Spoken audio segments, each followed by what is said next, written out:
little while ago, I bought this set of packing bags from an unnamed discount website. You can judge me if you want. It's okay. I already judged myself because it was super cheap and I didn't even look at the whole listing. I'm like, yeah, just throw this in my order. And so then when it arrived, I was a little bit surprised that it had these little phrases printed on some of the bags. And while I appreciate the sentiment, I wanted to change it up a little bit. So let me show you how I did that with some printable iron-on vinyl. I'm going to start in Creative Fabrica to find some images that I want to use.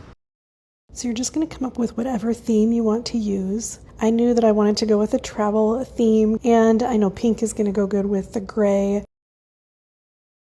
So I searched for pink travel PNG, and this girly travel set has a couple of images that I know I'm going to like. So I'm going to download that to my computer.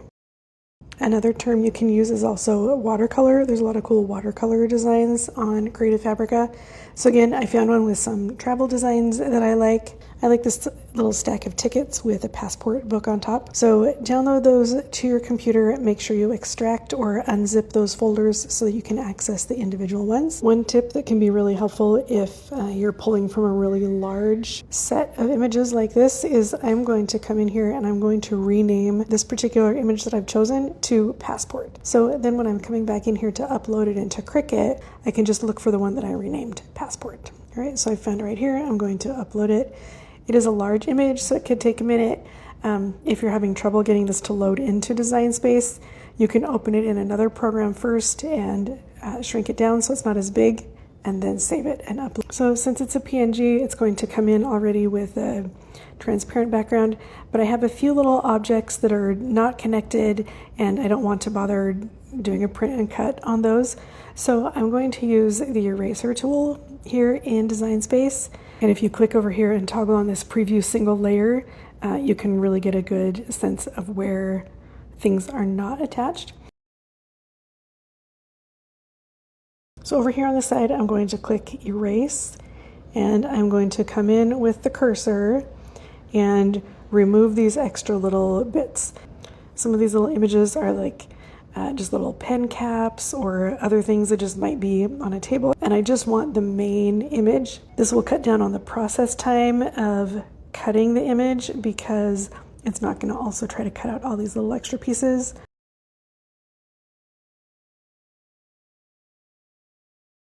When I've gotten rid of all of the extra unconnected bits around the edge, then I'm going to hit apply and continue. At this screen, I'm going to click flat graphic, and then it will pull it into the canvas. And then one more thing I'm going to do here, I'm going to change the canvas color to this bright red. And when I do that, I can see there are a couple little tiny cut marks or empty spaces inside that I don't want to cut out.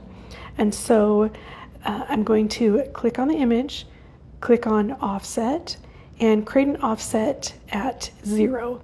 So it's going to just make this cutout that exactly matches the picture. Then I'm going to change that from print to cut, and then I can click on contour, hide everything except the main outline. And now I have a cut that exactly matches the outline of this image, and then I can select both of those things together and flatten. And now I'm not going to have any weird little inside cuts of anything on this image that I don't want. Figure out the size that each of these needs to be to either cover up the phrase like I'm doing on my little bags or just decorate the bag. This is the Cricut Printable Iron-on for dark fabrics. So when you pull out what's in the package, you're going to get 3 sheets of printable iron-on and 1 sheet of like a protective cover. You're going to notice the side that has the label and the barcode, that's the back side that doesn't get printed on. So load that paper however you need to in your printer. Mine goes right side down. And I sent it to print with best quality and bleed turned on.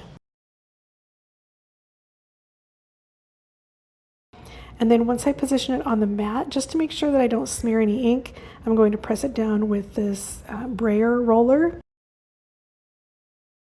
When the mat is ready, go back to Design Space and search for the Cricut Printable Iron-on for dark materials. Select that as your material, and then you can load it into the machine.